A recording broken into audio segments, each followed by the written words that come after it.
You're listening to The Terrific Teacherpreneur, a podcast for teachers looking to grow a successful online business. Your host, Alex, was able to transform her Teachers Pay Teachers store from a small side hustle into a profitable full-time business. She now helps other teachers do the same. Listen along for actionable tips and helpful wisdom about business and marketing as a teacherpreneur. Here's your host, Alex. Hello and welcome to the Terrific Teacherpreneur podcast. This week we're going to be chatting about Pinterest. But before I start, I just wanted to say my Pinterest course for TPT sellers, Terrific Pinning, is going to be open and on sale for Black Friday, Cyber Monday. So I'll put a link in the show notes if you want to check that out. Obviously, it's just exciting because it's not normally open. So I thought I would announce it's actually open and also going to be on sale, which is really, really great just for saving that little bit of money. So yeah, check out that link. But let's start talking about Pinterest. So imagine this. You have spent hours creating a resource, maybe even days, weeks, sometimes months. You pour in your creativity, like your heart and soul, all your teaching expertise. You work really hard to upload it to TPT, covers, thumbnails, previews, the works, takes ages. And then you wait.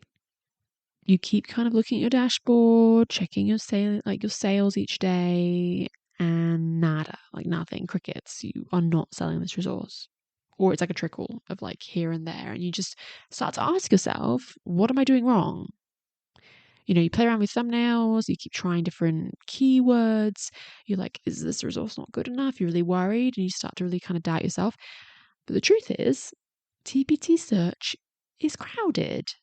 So thousands of new resources being uploaded all the time, every single day, new resources being added, and actually being seen can feel impossible if you have a new resource, but especially if you're a newer seller. Meanwhile, on Instagram or TikTok, maybe you've started on there, you're posting about your product, the posts kind of disappear within a day, the algorithm kind of buries your content, your reach is pretty slim, like you've not got many followers, you're kind of stuck, dancing around, trying to get likes on a reel or whatever, instead of actually making any sales, and it's frustrating. Does that sound familiar? I think most of us can relate to that. Here is the good news though. There is another option. If you've tried all that and you're feeling really frustrated, obviously if you've tried Instagram and you love it and it brings you loads of money, great. This is not for you. But for most of us, we do that. We make in the resources, we're doing the marketing on social media, and it's just not really doing much. There is another way, and that is Pinterest. It is not a social media platform. I'm just going to start by saying that. It's a visual search engine, but that's actually why it's really cool, because your content doesn't just like disappear after one day. Your pins can drive traffic, not only for months afterwards, even years. And I have pins that I made years ago bringing me money right now, which is super cool and passive. And the majority of people on Pinterest, like the people that are saving pins, are actually saving pins that are more than a year old. So you can be doing something now that you're going to be making money a year from now, which is very, very cool. Imagine making a pin right now and it's like bringing people to your store 6 months from now. That's really, really cool. Yeah, Pinterest itself actually has 500, I think, or so million monthly users. A lot of people, a lot of teachers are on there. Parents, homeschoolers looking for ideas, resources, and inspiration. Now, I will add a little caveat. I don't think there are a lot of high school teachers and stuff on there. You really do need to check that your niche is actually using Pinterest before you dive in. But especially if you're doing elementary and stuff, yeah, teachers are definitely on there. And they are searching for ideas, inspiration on Google. They're looking on Pinterest. They're not always just on Instagram. I don't think a lot of teachers are sitting there typing into the search bar on TikTok for lesson plan ideas. That's not what they're doing. They're on social media just to unwind, but they are actively looking for ideas on Pinterest.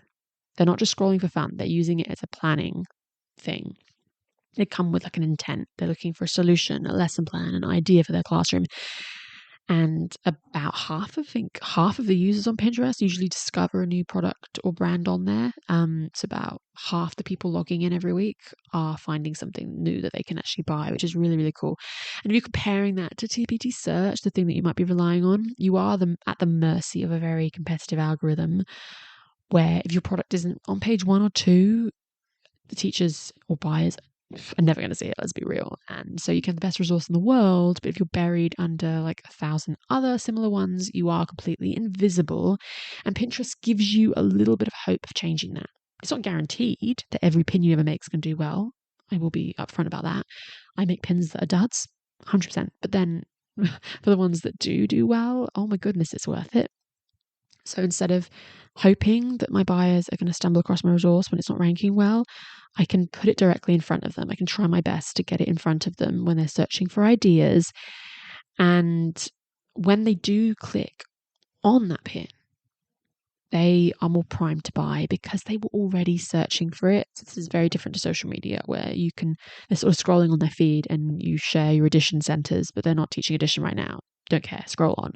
Whereas on Pinterest, they've typed in edition centers. They're looking for inspiration because that's what they're working on when they're planning their lessons. And so when your edition centers pop up, they actually want to buy. And so it's a marketing where you're actually getting people a lot more primed. So it's instead of like fighting for those scraps on TPT, you've got your own traffic source and it's people that actually want what you have to offer. So what does it actually mean? So more eyes on your product. It's really just a way to, like, every pin is just like a little doorway for you to get, more people in your store, on your blog, on your website, on your email list, even more chance of people seeing you. That's all what you're doing here, is just hoping for more chances and a more consistent sort of compounding traffic. So unlike social media where posts are just like dying straight away, the pins are really kind of sticking around and that snowball effect happens. And I have some pins that go viral and just get like tens, hundreds, thousands of impressions. And those products do really well because it's just, getting people to see that resource they were never going to see before. People kind of click through at quite high rates on Pinterest. They spend longer on websites when they've come from Pinterest. So it's better traffic, I think, as well. And then there's a lot of case studies that actually show businesses can tend to see anywhere from like 200 to 500% growth in sales with Pinterest. So that could be really helping you break through a bit of a plateau. I think one of the things I love is it as well. I just think it doesn't have that constant hustle. I get really, really burnt out from Instagram. Don't get me wrong, I love it. I get burnt out and I go through phases where I just completely ghost my TPT seller Instagram and just like don't post for months because I just get really burnt out. And Pinterest, you can do a lot more kind of scheduling in advance and passively just like doing nothing, but it still is bringing you money. Do you know what I mean? You could take a month where you don't do any pinning, but you're still going to get all this traffic from old pins. You take a month off Instagram, it's just like nada, crickets. You're not going to get any sales if that's your main sales channel. It's a lot of pressure there. Even if you do develop a really successful Instagram or TikTok, you going through a really tough time in your personal life and you like can't post right now, well then that's it. All your sales have dried up. It's kind of sad. So I love that it's not got that hustle culture to it. You're posting every day. I'm to like dance like a dancing monkey on TikTok and like trying to feed this algorithm. You can just kind of create a bunch of images and videos of your actual product, not of you dancing. You don't have to sort of sell yourself or anything like that. And then you can kind of schedule them and let them work for you in the long term. It's really great for introverts because you don't have to show your face. A lot of the time I find that I just don't show up on social media because I haven't got makeup on, I don't feel glamorous, I haven't washed my hair. I'm like, oh, well, I just can't show up today. There's so much pressure to look so perfect. And it's really nice behind the screen just to put up a picture of my product without having to have me be involved. And the other really cool thing as well is you can be kind of salesy. Like you can literally just put up a picture of your product. Like here is a mock-up, here is a photo or video of my resource. Whereas with social media, you feel this guilt if you're constantly selling. People don't want to see your products over and over and over again. You've got to, provide value. You've got to give tips. You've got to do reels of your face and stuff like, oh, it's exhausting. So bottom line, I think, is it can be less work. That's what it feels like to me anyway. Now, you might have a lot of objections. You might think, I don't have the time to learn Pinterest, or I'm not really like that good with designing images, but Canva has so many great templates. And once you understand like the basics of Pinterest, which is really just making very pretty images and pictures and then putting in great keywords, it's kind of quite simple. It feels like you're a little bit off that social media hamster wheel, and it's a really great little traffic machine. So the big picture, I think, is just to think about where you want to be about a year from now. It's still going to be kind of frustrated with TPT, trying to pray to the TPT algorithm gods that you get the keyword right and someone actually sees you. Are you going to feel really just like burnt out from social media? Or would you kind of rather know that there is like this passive traffic coming in from Pinterest? So teachers finding your store every single day just from pins that you created months ago. It's a great feeling of control, I think, because a lot of this stuff with TPT and social media feels so out of our control and it's so crowded. So there's a certain freedom and where you're not chasing algorithms, you're not burnt out, and you just kind of get to let your resources do the talking, which is really, really cool. So my little challenge for you is just don't wait. Give Pinterest a try. Like I said earlier, maybe if you're a high school teacher or something, like it's not for everyone. And maybe you try Pinterest and you just like don't enjoy it as much as making stories on Instagram or TikTok videos. Everyone's different, and especially extroverted people may just genuinely enjoy social media more. But I know there are a lot of introverted people like myself, or people that want to be anonymous and stuff, and you have to find what works for you. Like I know someone, for example, who tried Pinterest and it just didn't work out for them. They're in the right niche for it. I don't think they enjoyed it. It just didn't work out. They went on to Instagram and they now have this like super successful Instagram, and like that's their place, and that's okay. That's them.